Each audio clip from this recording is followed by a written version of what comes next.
بسم اللہ الرحمن الرحیم۔ السلام علیکم دوستو، آج میں آپ کے لیے ایک بہت ہی خوفناک اور پرسرار کہانی کا دوسرا اور آخری حصہ لے کے آئی ہوں، جن زادی سے شادی۔ لیکن کہانی شروع کرنے سے پہلے آپ دوستوں سے گزارش ہے، اگر آپ میرے چینل پر نئے ہیں تو اسے سبسکرائب کیجیے اور بیل آئیکن کو آل پہ کر دیں تاکہ دلچسپ اور بہترین کہانیوں کا جو یہ سلسلہ ہے بر وقت آپ کو ملتا رہے۔ وہ سیاہ پہاڑوں میں چھپا بیٹھا ہے، وہ بہت ظالم انسان ہے، کمینہ اور بے غیرت ہے، وہ میرے بابا کو مار دے گا، قتل کر دے گا انہیں۔ میں خاموشی سے اٹھ کھڑا ہوا، میرا رخ گاؤں کی طرف نہیں تھا، انجان اور ویران، کٹھن اور دشوار گزار راستوں کی طرف تھا۔ مجھے گھر والوں سے کیا کام تھا؟ مجھے تو اپنی سحر کے آنسوؤں کی بے بسی، اس کی اداسی اور غمگین صورت عزیز تھی۔ مجھے اس کے لیے کچھ بھی کر گزرنا تھا۔ میں رات بھر اس سمت چلتا رہا جس سمت میری سحرش نے مجھے کہا تھا۔ مجھے کالے پہاڑوں تک پہنچنا تھا، اس کے بابا کو چھڑا کر لانا تھا، اس کے لبوں پر مسکراہٹ دیکھنی تھی۔ میں چلتا ہی رہا، سورج کی لو پھوٹنے سے پہلے ہی میں کئی گاؤں کراس کر چکا تھا۔ میرا رخ پہاڑوں کی جانب تھا جن میں وہ خبیث انسان چھپا بیٹھا تھا۔ میں نے چلتے چلتے عہد کر لیا تھا کہ نہ صرف سحرش کے باپ کو زندہ وہاں سے لاؤں گا بلکہ اس خستہ حال بابے کو بھی کھینچتا ہوا لاؤں گا تاکہ سحرش اپنے ہاتھوں سے اسے اذیت کی موت دے سکے۔ لیکن ایک انجانا سا خوف بھی تھا، کیونکہ تہی دامن تھا، نہ ہتھیار اور نہ ہی اپنے دفاع کے لیے کوئی میرے پاس ہتھیار تھا، نہ ہی آلہ، لیکن ایک جذبہ تھا، محبت کا جذبہ، سحرش کو اپنانے کا جذبہ، اسے دلہن کے روپ میں دیکھنے کا جذبہ، اور یہی ایسا جذبہ تھا جو مجھے ہوا کے جھونکوں کی مانند آگے ہی آگے لے جا رہا تھا۔ میں نے کسی کو بھی دل کی بات نہ بتائی کہ میں کس وجہ سے محو سفر ہوں، کیوں خاردار راہوں کا انتخاب کیا، کیوں ایک بڑے گروہ سے ٹکراؤ کرنا چاہتا ہوں۔ خاموشی سے اپنی منزل کی جانب رواں دواں رہا۔ چند دنوں بعد میری حالت بالکل ہی بدل سی گئی تھی۔ شیو بڑھ گئی تھی، سر کے بال الجھ گئے، کپڑے میلے ہو گئے۔ مناسب خوراک اور لمبی مسافتوں کی بدولت جسم بھی صحت مند نہ رہا۔ میں تھک ہار کر ایک درخت کے تنے کے ساتھ بیٹھ گیا اور آگے کی طرف گہری نظروں سے دیکھنے لگا۔ منزل کا نام و نشان تک نہ تھا۔ میرے پاؤں آگے بڑھنے سے انکاری ہونے لگے، لیکن پیار کی تڑپ میرے ارادوں کو تقویت بخشتی رہی۔ میری سانسیں تو سحرش کے نام سے مہکتی تھیں، خون کی گردش اسی کے پیار سے رگوں میں دوڑیں لگا رہی تھی، ورنہ میں کبھی بھی ان دشوار راستوں پر گھناؤنی منزل کا تعین نہ کرتا۔ کتنا حسن دیا تھا خدا نے اسے، ایسے جیسے وہ پرستان سے اتری ہوئی کوئی پری ہو جس نے پسندیدگی کے لیے مجھے منتخب کیا تھا، یا صرف وہ میرے لیے ہی اتری تھی۔ انہی سہانی سوچوں کے ساتھ میں آگے چل پڑا۔ کئی دنوں کی لمبی مسافت کے بعد مجھے پہاڑوں کا سلسلہ دکھائی دیا۔ آسمان کی وسعتوں کو چھوتے ان پہاڑوں نے مجھے تجسس میں ڈال دیا۔ مجھے یوں دکھائی دینے لگا جیسے کسی انجانے اندیکھے سائے میرے تعاقب میں ہوں۔ یہ میرا وہم نہ تھا، حقیقت تھی، ایک ٹھوس حقیقت۔ مجھے واقعی دور سے دینے والے پہاڑوں میں چلتی پھرتی عجیب الخلقت مخلوق دکھائی دینے لگی تھی، اور پھر ایک دم خوف سے ڈر سے میں اچھلا، دل کی دھڑکنیں جیسے بند ہونے لگیں، میرے قریب ہی دھوؤں کا گہرا الاؤ اٹھنے لگا، ایسے جیسے دھرتی کانپنے لگی ہو، تیز طوفان بپھرنے لگے ہوں۔ وہ صرف دھواں نہ تھا بلکہ عجیب و غریب دل و دماغ کو زہر آلود کرنے والی بدبو اس میں شامل تھی۔ دھواں میرے گرد گھومنے لگا۔ دھوئیں کو دیکھتے ہی میری آنکھیں دھندلانے لگیں، میرا دماغ چکرانے لگا، میری سانسیں الجھنے لگیں اور آہستہ آہستہ میرا دم گھٹنے لگا۔ میری سانسیں میرا ساتھ چھوڑنے لگیں۔ میں اپنی بند ہوتی آنکھوں سے دھوؤں کے پار دیکھنے کی کوشش کرتا رہا، لیکن دھواں میرے گرد ایک خول بنا چکا تھا اور پھر مجھے یوں دکھائی دینے لگا جیسے میں کسی گہری کھائیوں میں گرتا جا رہا ہوں۔ جو عکس میرے پاس کاغذ پر موجود تھا، مجھے وہی چہرہ میری نظروں کے سامنے اب تھا، وہی بوڑھا، وہی شکل، وہی حلیہ۔ ایک مرتبہ تو مجھے اس سے گھن سی آنے لگی، لیکن اسے برداشت کرنا پڑا۔ مجھے دیکھتے ہی وہ بوڑھا ہنسا اور ہنستا ہی چلا گیا۔ میں حیران نظروں سے اسے دیکھنے لگا۔ وہ بوڑھا حاضر ضرور تھا، لیکن اس کے کہے بوڑھے والے نہ تھے، بلکہ اس کے بازوؤں میں مجھے بہت زیادہ طاقت تھی۔ ہنستے ہنستے اس نے ایک پتھر پر پاؤں مارا تو پتھر ذروں میں بٹ گیا، ایسے جیسے کوئی کمزور شیشہ ٹوٹتا ہے۔ اس میں سے دھواں ابھرنے لگا، لیکن وحشتوں بھرا ہیولا بنا ایک خوفناک جن میری نظروں کے سامنے ظاہر ہوا۔ میں مجسمہ پتھر بنا اسے دیکھتا رہا۔ جو حکم میرے آقا، اس بوڑھے آدمی کے آگے جھکتے ہوئے بولا۔ یہ نوجوان ہزاروں میل کی مسافت طے کر کے ہم سے مقابلہ کرنے آیا ہے۔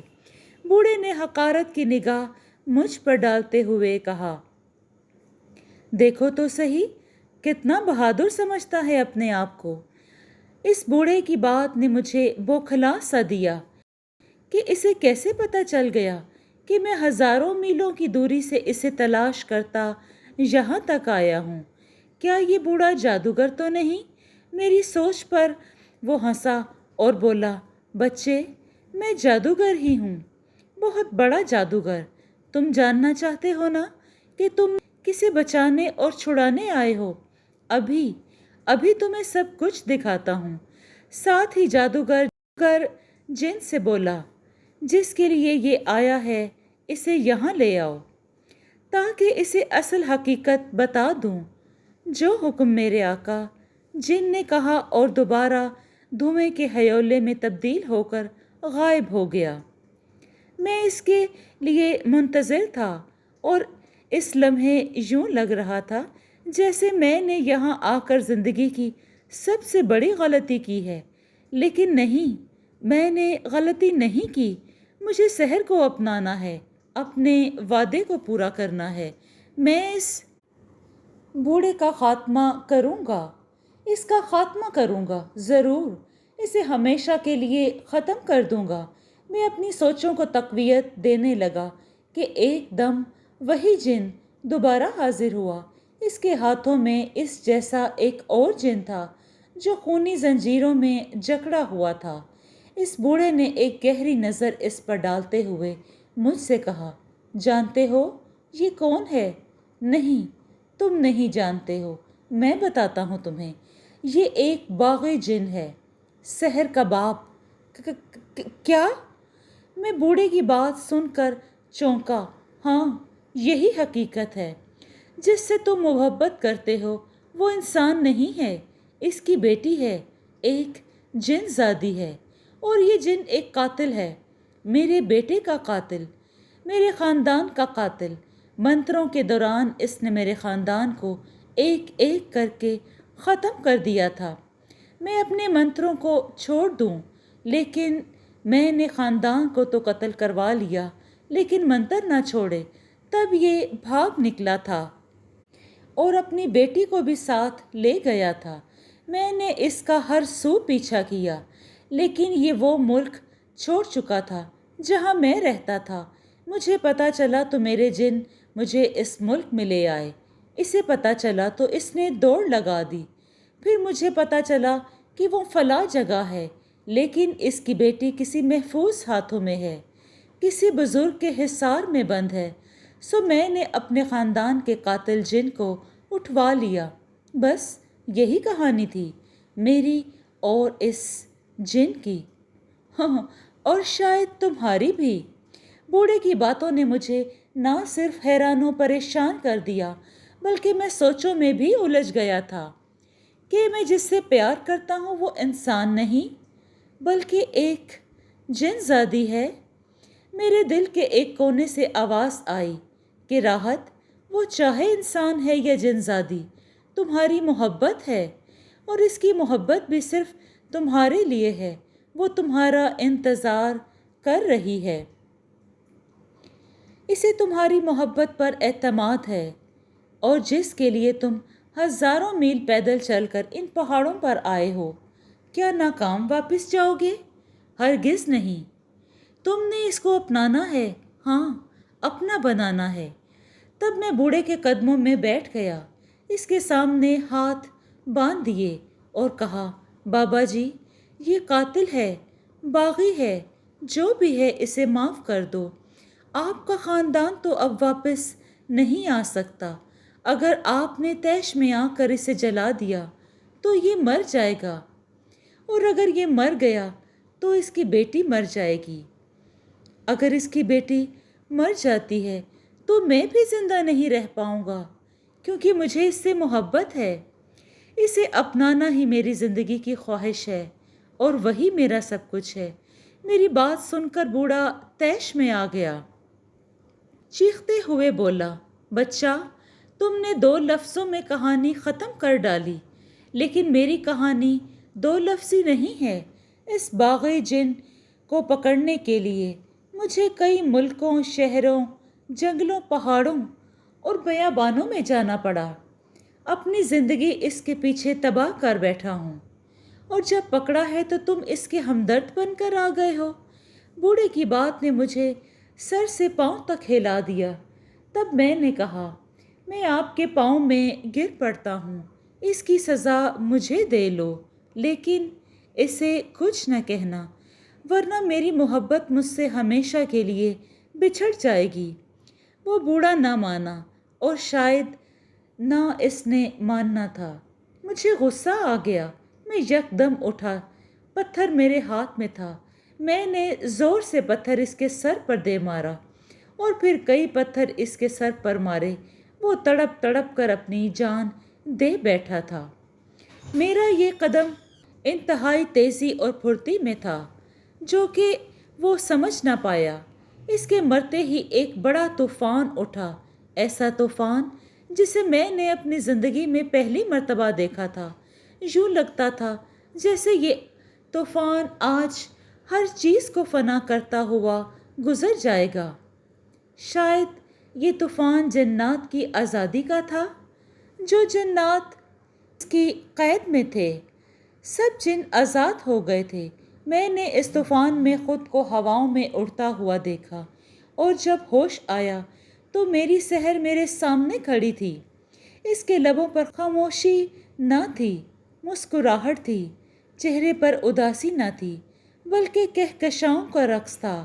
جو جن زنجیروں میں جکڑا ہوا تھا وہ بھی میرے پاس کھڑا تھا۔ میرے راجا، سحر بولی، دیکھو، میں دلہن بنے آپ کی منتظر ہوں۔ اپنا لو مجھے۔ مجھے اپنانے میں آپ کو کسی بھی دشواری کا سامنا نہیں کرنا پڑے گا۔ بہت خوش ہوں کہ آپ نے میرے چہرے پر خوشیاں بکھیر دیں، لبوں پر مسکراہٹ بکھیر دی۔ میں نے سحر کا ہاتھ تھام لیا کہ ایک دم وہ جن بولا، نہیں، ایسے نہیں، پہلے تمہیں میری ایک شرط ماننی پڑے گی۔ کیسی شرط؟ میں چونکتے ہوئے بولا اور سحرش کی طرف دیکھنے لگا۔ تمہیں ہمارے ساتھ ہماری دنیا میں جانا ہوگا۔ یہ کیسے ہو سکتا ہے؟ میں بوکھلا کر چیختے ہوئے بولا، میں اپنوں کو کیسے چھوڑ سکتا ہوں؟ میرے راجا، سحرش بولی، کیوں نہیں ہو سکتا؟ میرے لیے تم جنگلوں، پہاڑوں تک جا سکتے ہو، تو اپنوں کو نہیں چھوڑ سکتے؟ نہیں جان، میں ایسا نہیں کر سکوں گا۔ میں نے دوبارہ کہا تو اس کی آنکھوں